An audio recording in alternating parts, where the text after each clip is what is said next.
ముందుగా వేదిక టీవీ ప్రేక్షకులకు స్వాగతం. వేదిక టీవీ చేపడుతున్న సర్వే ఏదైతే ఉందో ఇది కేవలం ప్రజల అభిప్రాయాలు మాత్రమే. వేదిక టీవీ అభిప్రాయం కాదు, నిజాన్ని నిర్భయంగా ప్రజలతో చర్చించడానికి వేదిక టీవీ ఎప్పుడు కృషి చేస్తుంది. ఇందులో భాగంగా ఈరోజు సూర్యాపేటలో ఉన్నటువంటి కొత్త బస్ స్టాండ్కి రావడం జరిగింది. మరి ఇక్కడ ఉన్నటువంటి ప్రజలు చాలా గ్రామాల నుంచి నేరేడుచెల్ల, భీమారం, కోదాడ, ఖమ్మం, తుంగతుర్తి, తొర్రూరు, హన్మకొండ, మహబూబాబాద్ నుంచి ప్రజలు ఇక్కడికి రాకపోకలు సాగిస్తుంటారు. మరి ఇక్కడికి వచ్చే ప్రజల్ని ఇప్పుడు ప్రభుత్వంలో ఉన్నటువంటి రేవంత్ రెడ్డి గారి పాలన ఏ విధంగా ఉంది, మరి వారు ప్రవేశపెట్టిన ఈ 6 గ్యారెంటీలు కానీ సంక్షేమ పథకాలు ప్రజలకు ఎలా చేరవేరుతున్నాయి, మరి గతంలో కేసీఆర్ గారి పాలన ఏ విధంగా ఉందని ఇక్కడికి వచ్చే ప్రజల అభిప్రాయం తెలుసుకునే ప్రయత్నం చేద్దాం. రిపోర్టర్ కార్తిక్ గౌడ్, వేదిక టీవీ. నమస్తే సార్, మీ పేరు సార్? నమస్తే. ఏం చేస్తున్నారు? నేను రిటైర్ ఎంప్లాయ్. మీ పేరు? మోష. గ్రామం, మండలం? గట్టికల్లు, ఆత్మకూరు ఎస్ మండలం. సీఎం రేవంత్ రెడ్డి గారి పాలనపై మీ అభిప్రాయం ఏంటి సార్? మంచిగానే ఉంది. మరి గతంలో కేసీఆర్ గారి పాలనపై? అది మామూలుగా ఉంది. అంటే ఇప్పుడు రేవంత్ రెడ్డి గారు ప్రవేశపెట్టిన 6 గ్యారెంటీలు కానీ సంక్షేమ పథకాలు కానీ లబ్ధిదారులకు ఏ విధంగా లబ్ధి చేకూరుతుందంటారు? కొన్ని లబ్ధి అవుతున్నాయి, ఇంక కొన్ని చేయాల్సి ఉన్నాయి, చేస్తాడు. ఏమేమి వస్తుంది ఇప్పటివరకు? ఏ విధంగా ఉంది? మంచిగానే ఉంది. అంటే ఏమేమి వస్తుంది లబ్ధిదారులు? చేసి ఆయన చెప్పిన బస్సు అంటే వైద్యం అంటే అవి కొన్ని నడుస్తున్నాయి, కొన్ని చేయాల్సి ఉన్నాయి, చేస్తాడు. Thank you sir. సార్ నమస్తే. మీ పేరు సార్? వెంకన్న.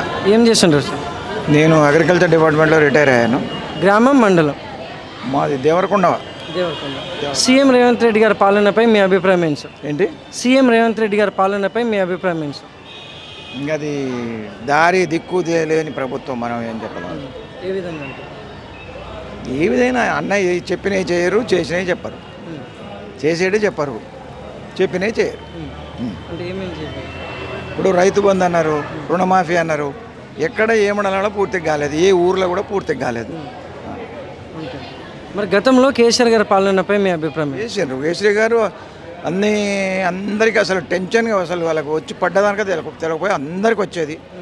కాకుంటే కేసీఆర్ గారు ఎక్కువ భూమి ఉన్న వాళ్ళకి వేయటం తప్పు, 10 ఎకరాల కంటే ఎక్కువ ఉన్న వాళ్ళకి వేయద్దు, అది తప్పు. వాటిది కూడా తప్పు అది.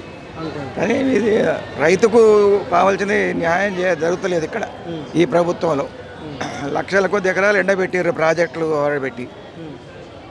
ప్రాజెక్టులు కేసీఆర్ కోపం మీద కోర్టులలో అది పెట్టి అది కాళేశ్వరం మొత్తం ఎండబెట్టి రైతులు చాలా లక్షల కొద్ది ఎకరాలు ఎండిపోయినాయి.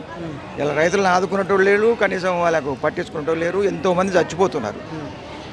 ప్రభుత్వం ఎవరికి కూడా హామీ ఇస్తలేదు, చచ్చిపోకుండా చెప్తలేదు కనీసం. అది. Thank you sir. నమస్తే సార్. నమస్తే. మీ పేరు సార్? నా పేరు గణేష్ అండి. ఏం చేస్తుంటారు సార్? మేము బిజినెస్ అండి. గ్రామం, మండలం? మండల్, మిర్యాలగూడ. సీఎం రేవంత్ రెడ్డి గారి పాలనపై మీ అభిప్రాయం ఏంటి సార్?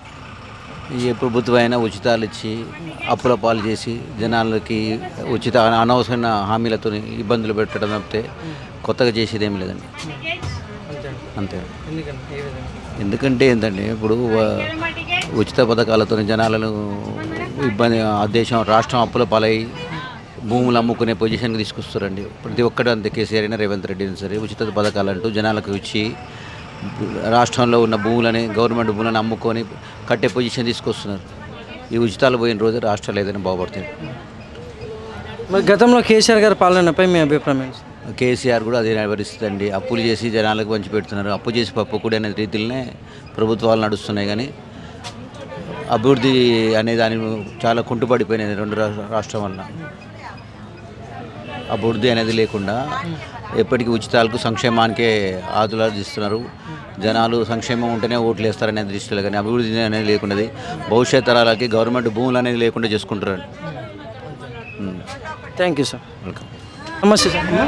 అంటే ఫ్రీ బస్ వల్ల కొంచెం ఇబ్బందులు ఎదురవుతున్నాయండి ప్రజలందరికీ. దానివల్లనే కొంచెం పాలన మంచిగానే ఉంది, కానీ ఫ్రీ బస్ వల్లనే కొంచెం చాలా వరకు కొంతమంది కింద పడిపోవడం, చనిపోవడం అలాంటివి జరుగుతూ ఉన్నాయి. అది కొంతవరకు కొంచెం కంట్రోల్ చేయాలి. మరి అలాగే కరెంట్, గ్యాస్ ఎలా ఉన్నాయి? అవి మంచిగానే ఉన్నాయి. చెప్పండి. కరెంట్, గ్యాస్ ఫ్రీ కరెంట్ వల్ల ఉన్నదండి, చాలా వరకు లబ్ధి పొందుతున్నారు. గ్యాస్ వల్ల కూడా, కానీ ఇది ఒక్కటే ఫ్రీ బస్ వల్ల ఇబ్బందులు అదొకటి కొంచెం సరి చేయాలి. నమస్తే అమ్మా, మీ పేరమ్మా? రాములమ్మ, ఏం చేస్తుంటారమ్మా? Photograph, photograph. గ్రామం, మండలం? తిరుమలగిరి తిరుమల. మండలం. సీఎం రేవంత్ రెడ్డి గారి పాలనపై మీ అభిప్రాయం ఏంటమ్మా? పర్వాలేదు, ఇప్పటికైతే ఏ విధంగా? గ్యాస్ వస్తుంది, పింఛన్లు వస్తూనే ఉన్నాయి. ఇంకేమున్నాయని చేసేది మాకు వచ్చేటైతే గ్యాస్, పింఛన్. థ్యాంక్స్ అమ్మా. నమస్తే సార్, మీ పేరు? మళ్ళా ఏం చేస్తుంటారు? వ్యవసాయం, గ్రామం, మండలం? నూతనకల్ మండలం, గ్రామం, మండలం. లింగంపల్లి. సీఎం రేవంత్ రెడ్డి గారి పాలనలో వ్యవసాయదారులకు ఎలా ఉందంటారు? దానిపైన మీ అభిప్రాయం ఏంటి సార్? మంచిగానే ఉంది, ఇప్పుడు అయితే మంచిగానే ఉంది. బ్యాంకులు కూడా మాఫీ అయినాయి, సన్న బియ్యం, ఆధార్ కార్డులు అన్నీ మంచిగానే ఉంది. ఎంతైంది రుణమాఫీ? 2 లక్షల కాడికి అయింది. 2 లక్షల దాకా అయింది. కరెంట్ వస్తుందా? కరెంట్ ఫ్రీ ఇచ్చాడు. పొలంలో నీళ్లు కూడా? నీళ్ళు కూడా మంచిగానే ఉంది, మంచిగానే నడుస్తుంది ఇప్పుడు. మరి గతంలో కేసీఆర్ గారి పాలనపై మీ అభిప్రాయం ఏంటి సార్? అది ఉన్నోళ్ళకే చెందింది కానీ పేదల జనాల ఏ విధంగానైనా భూముల రికార్డు బట్టి 100 ఎకరాల దానికి ఇచ్చిండు. రేవంత్ రెడ్డి మాత్రం పేదోని కనిపెట్టే ఇస్తాను. కాంగ్రెస్ ప్రభుత్వంలో రేవంత్ రెడ్డి గారు పేదలను కనిపెడుతున్నారు. Thank you sir.